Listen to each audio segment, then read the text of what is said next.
we are going to chat about three brands, each of us, three brands that we are excited to watch this year. So why don't you kick it off for us? What are Okay. the three brands that you're excited to watch this Okay. year? So the first one is one that I've loved this brand for a long time, and I've stuck with them even when they weren't doing so well, which is Gap. So Gap had an amazing year last year. They reverted back to focusing on what they're really good at, which is denim. I think they'd kind of gone off on a tangent for many years, lost relevance. When I was living in the UK, all their stores closed. It was a horrible store experience. And I still think the store experience needs to improve. But that being said, the marketing that they did last year was so exceptional. They did a campaign with Gwyneth Paltrow and her daughter, which I thought did an amazing job of bridging demographics. So it appealed to like the 40-year-olds, 50-year-olds who knew Gap back in the day, and appealed to the 20-somethings, teenagers who Apple Martin, her daughter, appeals to. And I thought that was brilliant marketing. They also brought back a lot of dance and entertainment style content, which Gap was known for back in the day. They had done an amazing ad with Lenny Kravitz and Sarah Jessica Parker when I was maybe in my teens, and it just exceptional creative. And then they've just hired a chief entertainment officer, which I find fascinating. So they're going to be getting fully into the entertainment space. What does that look like? I don't know, but that's going to be 2026. So I'm super excited to see. I just want to challenge them to step it up on the in-store experience because it's still not in line with where I think they're creative and kind of that master brand vibe is at. So Gap is my first one. The second one is a Canadian company called Rebel. And Rebel is actually founded by a woman who I had met in New York. We're both Canadians, and she started this company when she had kids with the idea that so many pieces of baby gear, when you're done with them, you can't sell them on a lot of the traditional platforms, even like a Facebook Marketplace or whatnot. It's difficult to sell them because of safety reasons, that kind of thing, and it's a bit of a hassle. So she started Rebel Stork, which is what it was originally called, which was to resell baby and kid gear. And also she would sell the overstock, which apparently there's tons and tons of overstock from brands every season, and she would resell the overstock at a discount. And it took off. It's now huge in the US, and they've shortened the name to just Rebel because they sell things beyond baby gear now. They sell homeware, they sell wellness goods, they sell furniture, everything that's overstock, with the idea that it's all keeping overstock products out of landfill sites. And now Serena Williams is an investor. I think their branding is exceptional. I actually emailed customer service last week, and because it was originally founded on this idea of baby and kid gear, when the customer service person writes back, it said like Serena, Nathan's aunt. Like instead of the fact that she was a customer service rep, it said that she was an aunt to someone, Hmm. and it really humanizes the brand. The thing I'm a little bit disappointed in, and I hope 2026 is the year they can turn this around, is they've stopped shipping to Canada because of the tariff issue. And they don't tell people that on their Hmm. website.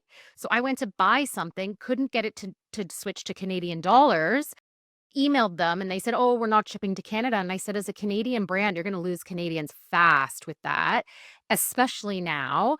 I'm So going to jump please, in for a second there. yeah. You're telling me there's a Canadian brand that isn't shipping to Canada. Correct, and they didn't inform. You just kind of find it out by navigating the website, and it's challenging now. Are they It up positioning themselves in any way as Canadian? Are they They trading upon were, that or and they're no? now not, Right. but Okay. I feel that's a really big miss. So they were on my top list, and then I had this experience this week. Emailed them, got a good response from customer service, but I said to them, "I think you should tell people up front that you've paused shipping to Canada versus having me navigate and discover it out of frustration." So all I can say is I love the brand, and I hope 2026 is the year they figure out that shipping to Canada again.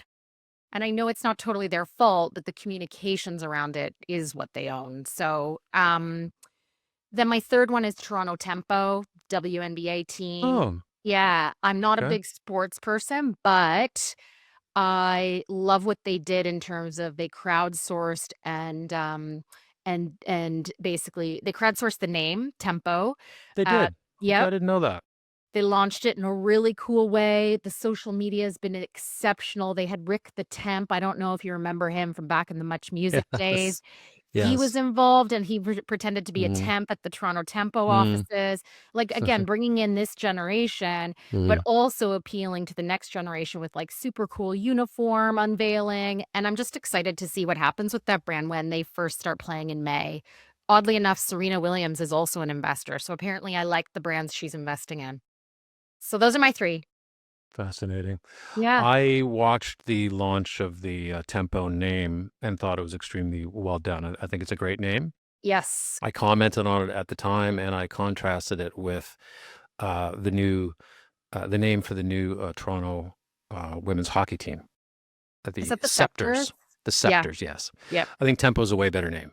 I do too. We could get into detail there. Um, I asked some age-appropriate, family members of mine, some nieces, because maybe they know what a scepter is and I don't. I had to look it up to be sure. Isn't it like a And medieval thing you hold? yeah, it's sort of like a wand with a thing on the end. Not something we use every day. And they didn't know. They didn't know what a scepter No. was. And they're 20-somethings, 20-something females, right in the target market.